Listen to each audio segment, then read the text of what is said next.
हरे कृष्णा। तो आप सबका हार्दिक स्वागत है आज यहाँ गृहस्था स्पेशल क्लास में।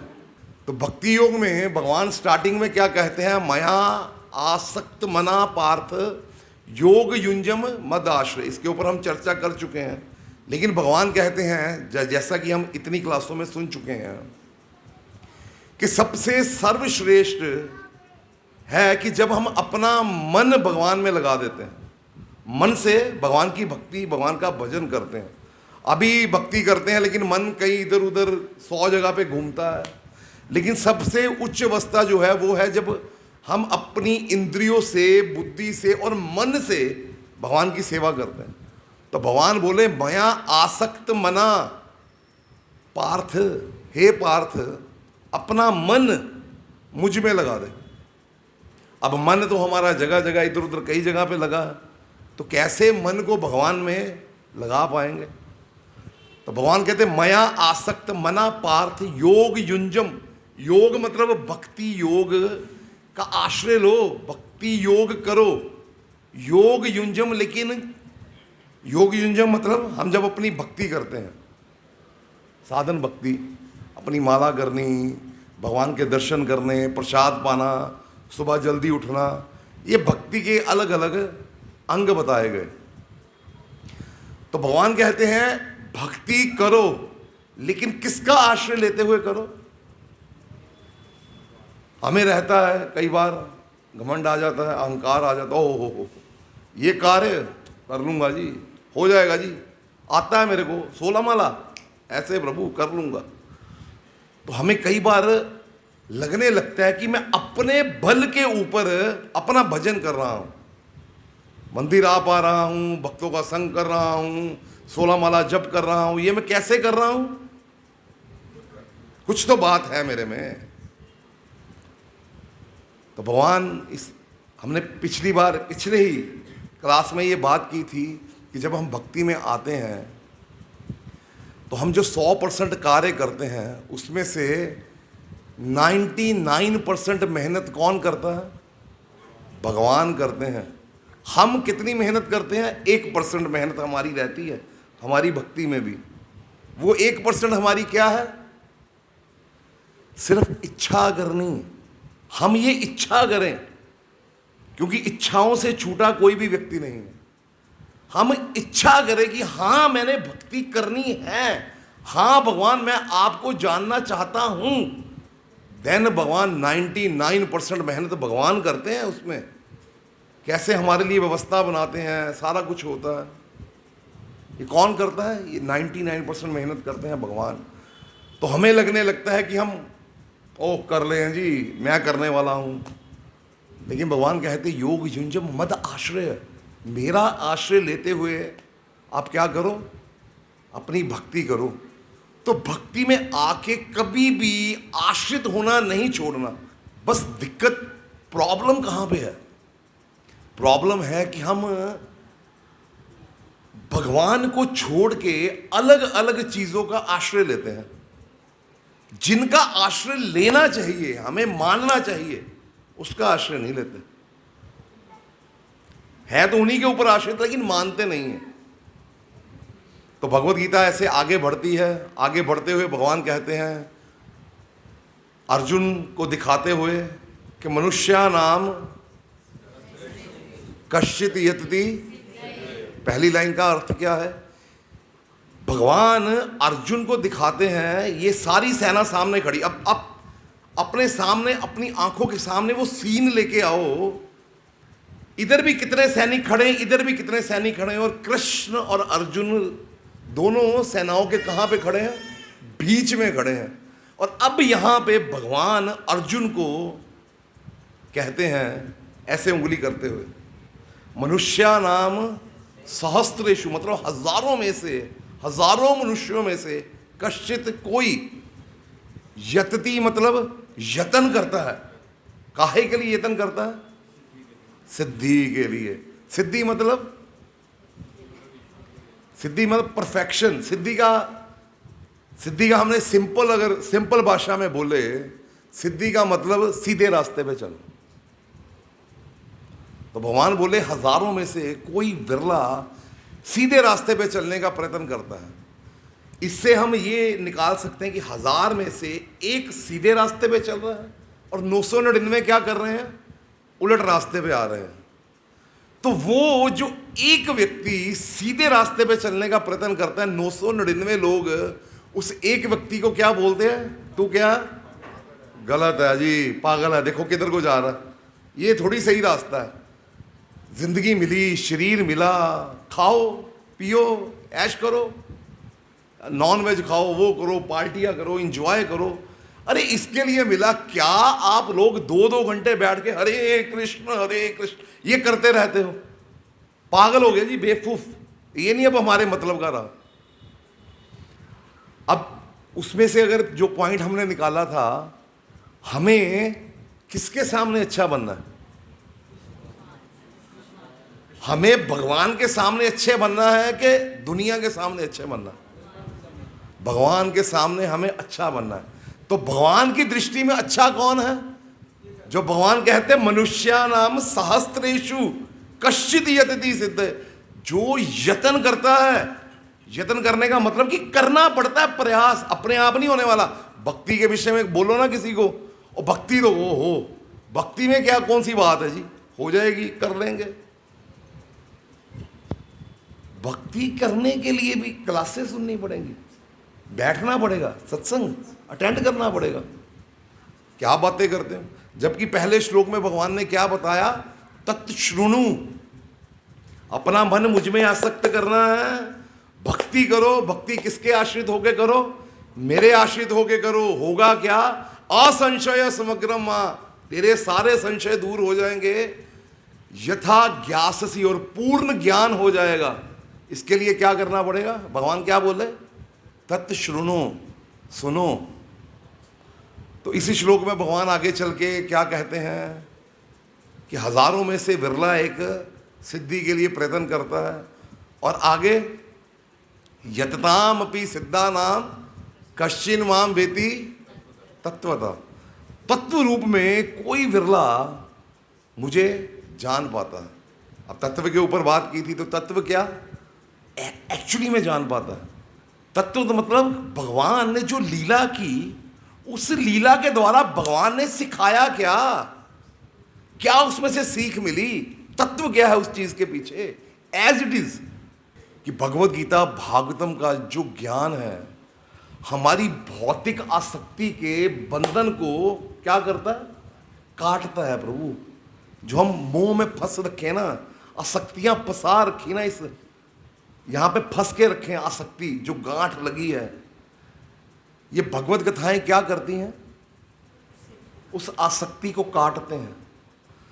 लोग भूल गए कि हमने भगवत गीता भागवतम क्यों सुननी है, क्यों पढ़नी है, क्यों लोगों को बताना है, काहे के लिए इतना प्रवचन करते हैं, लोगों को बताते हैं, काहे के लिए? पीछे अपना कुछ लाभ के लिए?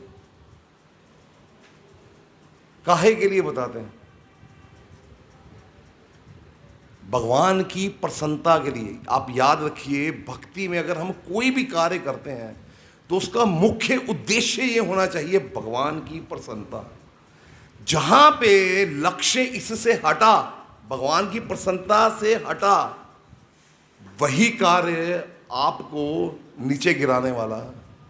कोई भी कार्य, भक्ति का इवन कोई भी कार्य करके देख लो, उसके पीछे अगर भावना कुछ और होने लगी ना, भगवान की प्रसन्नता भावना, भगवान के शुद्ध भक्तों की, आचार्यों की प्रसन्नता भावना पीछे ना रही ना, पीछे कोई और भाव आ गया, तब से फॉल डाउन क्या हो गया समझो, शुरू है, बेड़ा गर्क होने वाला। कंचन, कामनी, कीर्ति, जब पीछे भावनाएं कुछ ये आने लगी, कीर्तनियां कीर्तन करे भगवान की किस काहे के लिए, लेकिन जब उसके हृदय में भाव ये आने लगे ना, पीछे कितने हैं, तालियां बजी, आहा, आनंद, आहा, पता चला।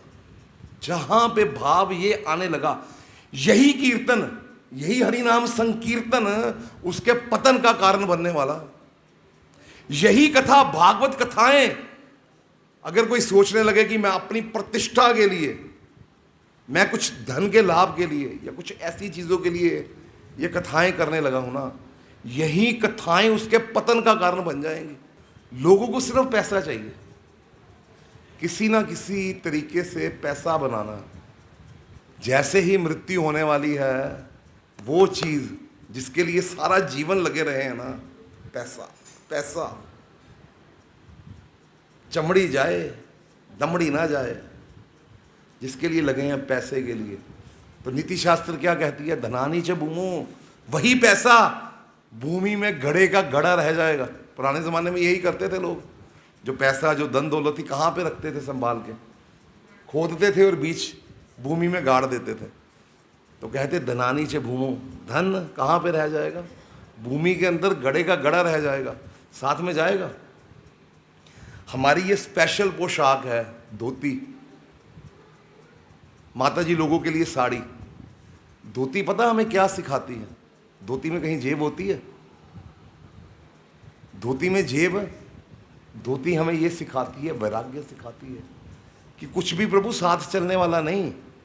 और हम भक्त लोग बीड बैग भी लेते हैं तो उसमें 2-2 जिप चाहिए, इकट्ठा करना, 2-2 जिप, ताकि सामान अच्छे से कैरी कर सके। लेकिन भक्त का भाव पता कैसा रहना चाहिए? प्रभुपाद बोले मैं यहाँ पे ब्राह्मण बनाने आया हूँ। क्या बनाए प्रभुपाद ने? क्या बनाए? ब्राह्मण। ब्राह्मण का स्वभाव कैसा होना चाहिए? कहते एक ब्राह्मण के पास कोई व्यक्ति दान देने गया, तो ब्राह्मण अंदर आवाज लगा के अपनी पत्नी से पूछता है, सौभाग्यवती घर पे दोपहर के खाने के लिए कुछ है? वो कहती हाँ जी है। तो वो उनको कहता है ये जो दान आपने देना ना, आगे आगे जाके किसी और को दो, हमारे लिए व्यवस्था है। क्यों? क्योंकि संतोष, संतुष्टि। अगर भक्ति कर रहे हैं तो भक्ति करने से एक जो बहुमूल्य वस्तु, वो है संतोष, संतुष्टि, हमारे हृदय में आनी चाहिए। कैसे आएगी? अच्छे से भक्ति करेंगे, भगवान का भजन करेंगे, श्रवण करेंगे, तो हमारे हृदय में संतुष्टि आएगी, हमारी भौतिक इच्छाएं कम होती जाएंगी। संतुष्टि भागवतम ऐसी कहती है कि इस भौतिक जगत के किसी एक व्यक्ति को, किसी एक जीव को इस पूरे जगत का धन दे दो, पूरी जमीन जायदाद दे दो, सारी स्त्रियां भोगने के लिए दे दो, फिर भी वो क्या कहेगा? और चाहिए। ये तृष्णाएं खत्म होने वाली। भगवत गीता में एक जगह पे भगवान कहते हैं, काम एष क्रोध एषा रजोगुण समुद्भवा। आगे क्या कहते हैं? भगवान कहते हैं महाश्नो, महाश्नो महापापी नाम, वैरी नाम। तो भगवान कहते हैं ये जो काम है ना, इच्छाएं, भौतिक इच्छाएं, ये इतनी पेटू है कि जितना मर्जी इसको देते रहो देते रहो देते रहो, ये क्या कहेगी? और 10 मिले 100 चाहिए, 100 मिला 1000 चाहिए, 1000 मिला लाख चाहिए, बढ़ती जाएंगी। लेकिन भक्त को अपने जीवन में एक वस्तु ध्यान में रखनी चाहिए, वो है संतोष, संतुष्टि। भागवतम कहती है कि 3 चीजें ऐसी हैं जो 3 कार्य करने से हम भगवान को बड़ी जल्दी प्रसन्न कर सकते हैं। पहला, दया सर्वभूतेषु संतुष्ट येन केन वा सर्व इंद्रिया उपशांत्या तुष्टाशु जनार्दना। अगर कोई व्यक्ति ये 3 कार्य कर ले तो तुष्ट आशु मतलब भगवान को बड़ी जल्दी, तुष्ट आशु का मतलब बड़ी जल्दी, तुष्ट आशु जनार्दन, जनार्दन को, भगवान को बड़ी जल्दी प्रसन्न कर सकता। पहला क्या? दया सर्वभूतेषु, हर एक जीव के ऊपर क्या करनी है? दया करनी। दया के अलग अलग विभाग बताए गए कि कौन सी दया करनी है। पहली दया रहती है शरीर के लेवल पे, लोग बाहर करते हैं, कहते जी गरीबों को खाना खिला दो, कपड़े दे दो, ये कर दो, वो कर दो, वो दया कर रहे हैं, नो डाउट, वो भी दया है, लेकिन वो दया किस स्तर पे कर रहे हैं? शरीर के लेवल पे सिर्फ। लेकिन शरीर, आपने जो वस्तु उनको दी, थोड़ी देर के बाद वो वस्तु क्या होने वाली? खाना दे दोगे, थोड़ी देर के बाद वो फिर भूखा। कपड़ा कितनी देर के लिए? तो पहली जो दया का लेवल बताया जाता है वो बताया जाता है शारीरिक। दूसरा बताया जाता है मानसिक। मानसिक रूप से, मन से दया, क्योंकि मन से इस जगत में हर कोई बेचारा विचलित है, अशांत है। कोई ले लो इस जगत का, शारीरिक रूप से ज्यादा आजकल तकलीफें लोगों को मानसिक हैं, मन से परेशान है। तो किसी को मानसिक रूप से उसके ऊपर दया करनी क्या है? तो दया, किसी दूसरे के ऊपर दया करनी, अगला लेवल कौन सा है? मन से दया कर देनी। किसी को कोई तकलीफ है, बैठ के उसके दिल को सुनना। इस जगत में सबसे मुश्किल कार्य पता क्या है? सुनना। हर कोई अपनी सुनाना चाहता है, सुनना कौन चाहता है प्रभु यहां पे? तो दया में कौन से विभाग हमने देखे? शारीरिक लेवल पे दया, भूखा है, प्यासा है, पानी पिला दो, ये कर दो, वो कर दो, लंगर लगा दो जी बाहर, आते जाते गरीबों को खिलाओ पिलाओ, ये भी दया है। लेकिन ये शारीरिक लेवल के ऊपर। मन के लेवल पे कोई परेशान है तो उसके बारे में सुनना, उसके कुछ उसकी सुनी, फिर उसको सुनाया, सांत्वना दी, हाँ हाँ हो जाएगा, सब ठीक होगा, सब ठीक होगा। कहते हैं सब ठीक होगा, इस जगत में कुछ ठीक होता है? एक मुसीबत खत्म, अगली मुसीबत।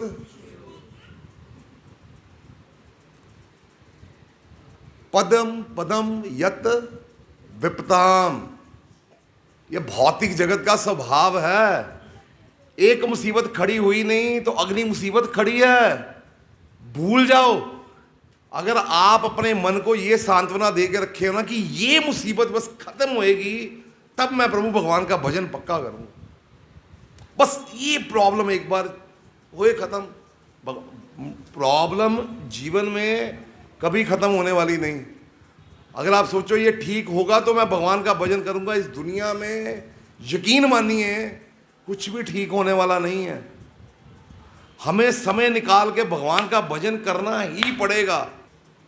तो दया सर्वभूतेषु, तीसरा लेवल जो रहता है वो रहता है आत्मा के लेवल पे दया करनी।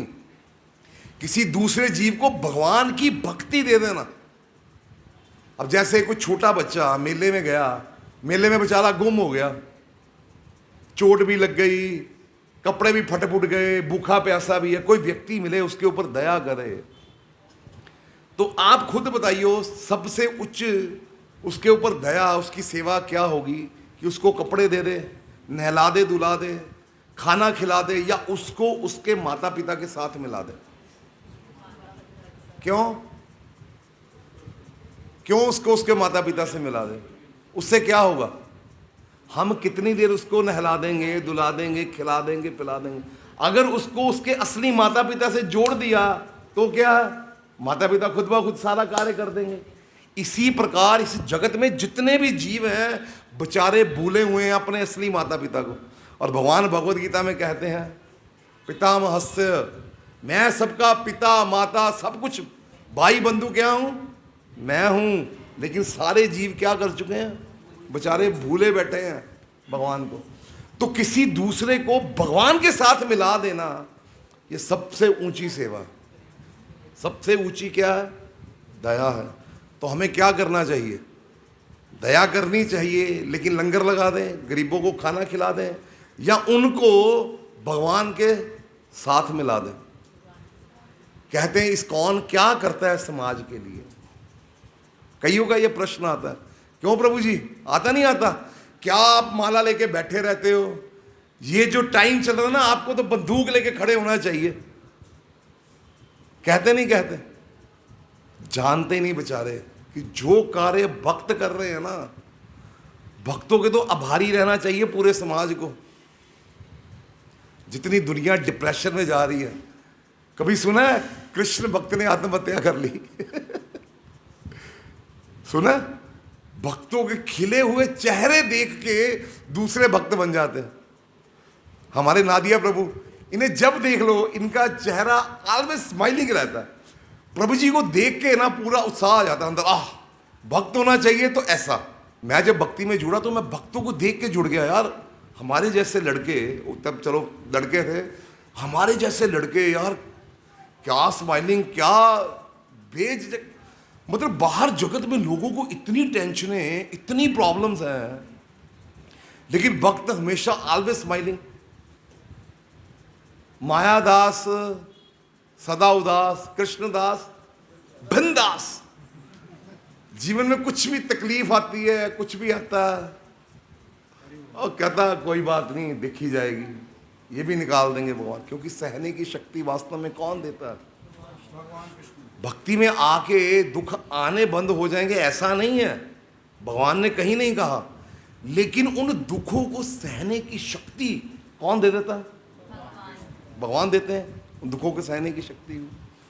तो दया सर्वभूतेषु संतुष्ट येन केनवा सर्व इंद्रिय। दूसरा क्या था? पहला दया सर्वभूतेषु, दूसरा भक्त को हर स्थिति में संतुष्ट रहना चाहिए।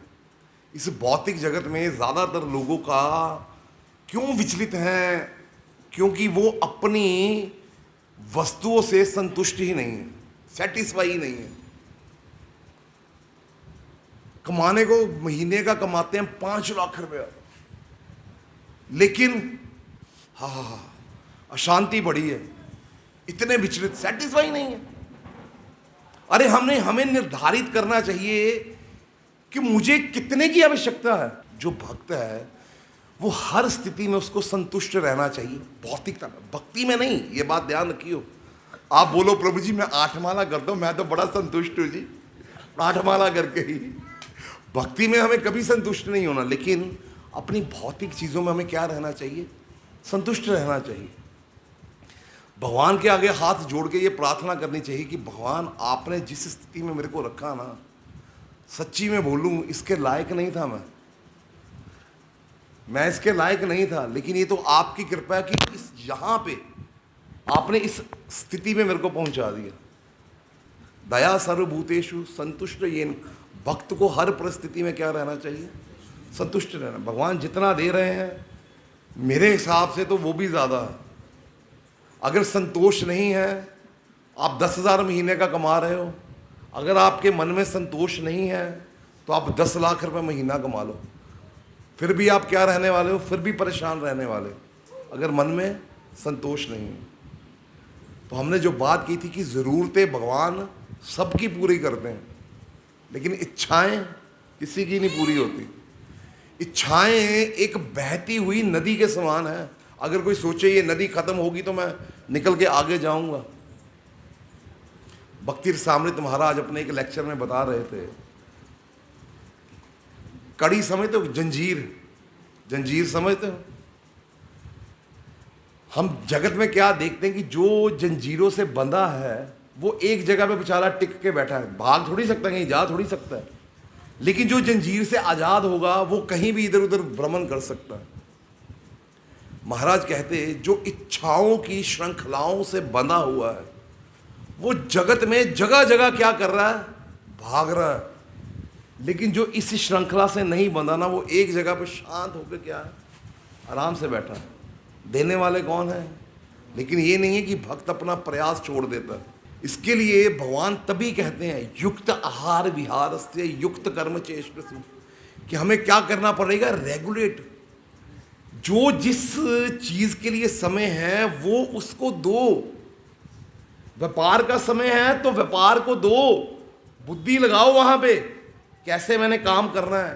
प्रयास तो हमारे हाथ में है, प्रयास मैंने कैसे और अच्छे से अच्छा करना है, बेहतर करना है। रिजल्ट देने वाले भगवान है, वो देंगे या नहीं देंगे वो उनकी मर्जी, लेकिन मेरे हाथ में प्रयास है तो मैं अच्छे से प्रयास करूंगा।